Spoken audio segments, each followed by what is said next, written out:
Hello to everybody. My name is Laura Catalina Casallas. I am a student of technology in teaching English as a foreign language.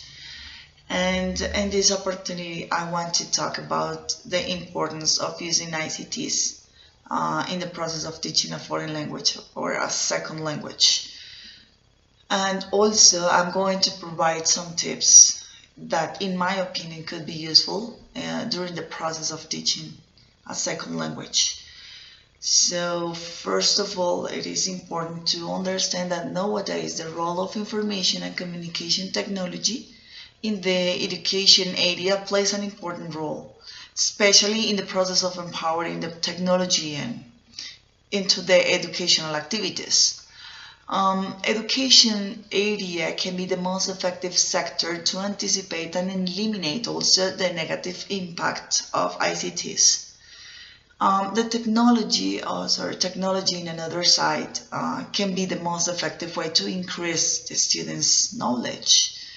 So being aware of the significant role of ICT in our life, especially in the educational activities,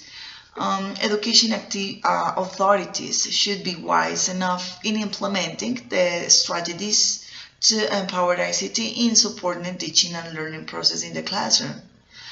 ICT is not just the bloom of the educational activities, but also it will be the secondary option to improve the effective and meaningful education process. Taking into account this, it is really important to understand that ICTs could be really useful in the classroom, but teachers could take some cautions in order to make the process of teaching a language more attractive and useful for the student as well.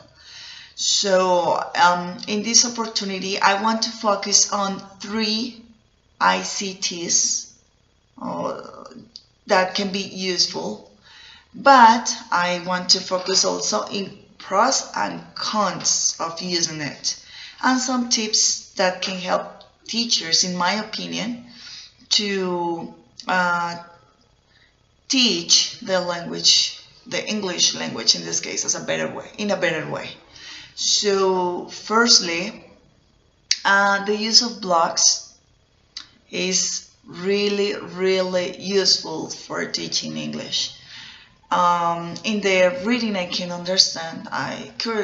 understand that in Brazil they made a survey with some students who used a block for learning English, and they found interesting for some time, but then they felt so frustrated because maybe the blocks were full of information and they were focused just on this, so they felt overwhelmed with this.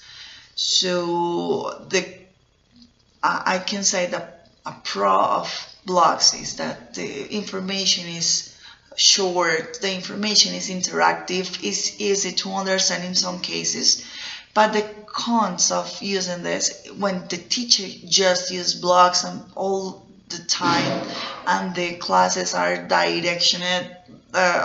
directed to use blocks all the time, the student can feel frustrating. So I feel that it is important that teachers make a balance between blocks and maybe interact with other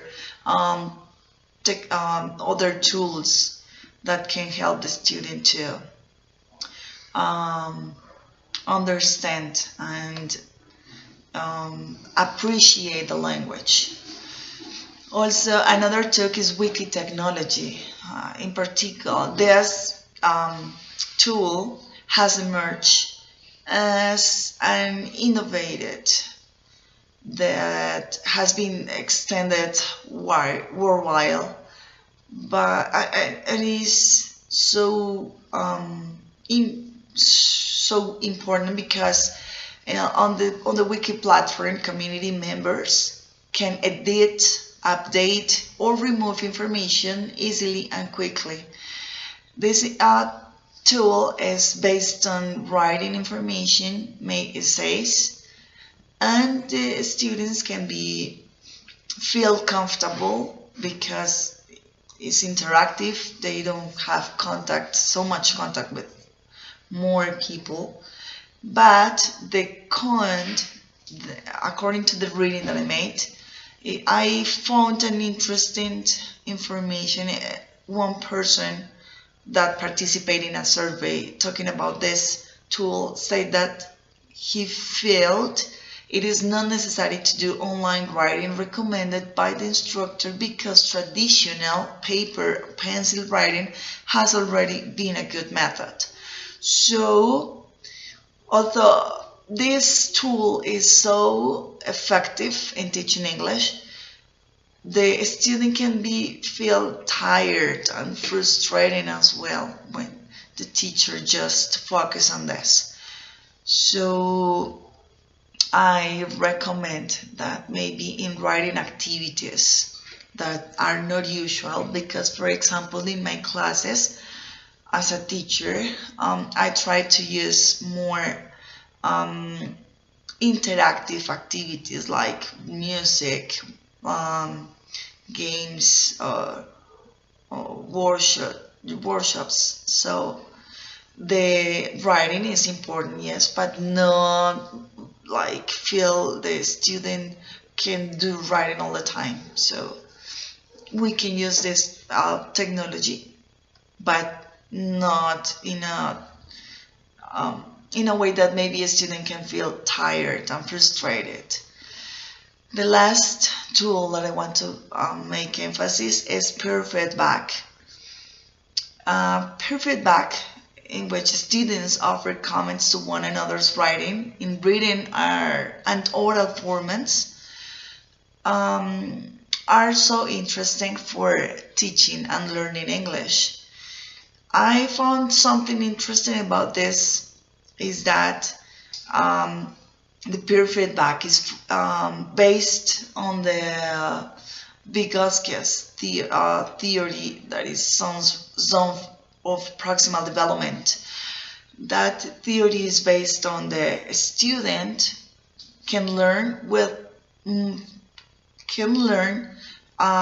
being motivated by other students. For example, if a student has a weakness in some area or in some topic, the other student that maybe has more knowledge can teach it or can help it in the process of learning.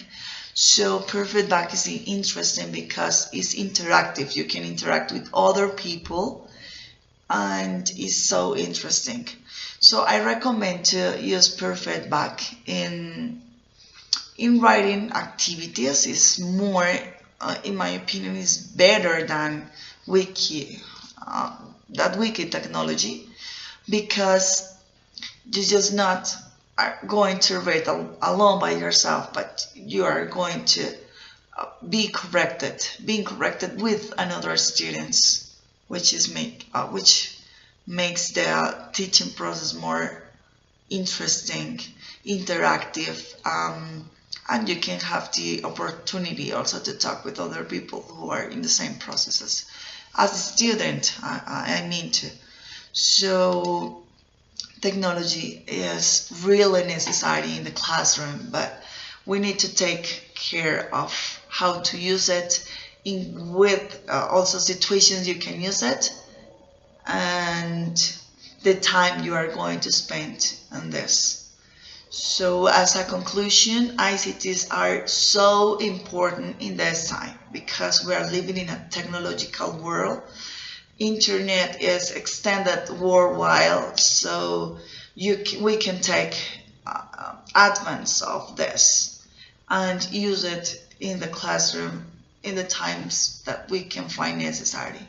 But remembering all the steps that I gave you, as my personal opinion as a teacher, and also according to the readings, we need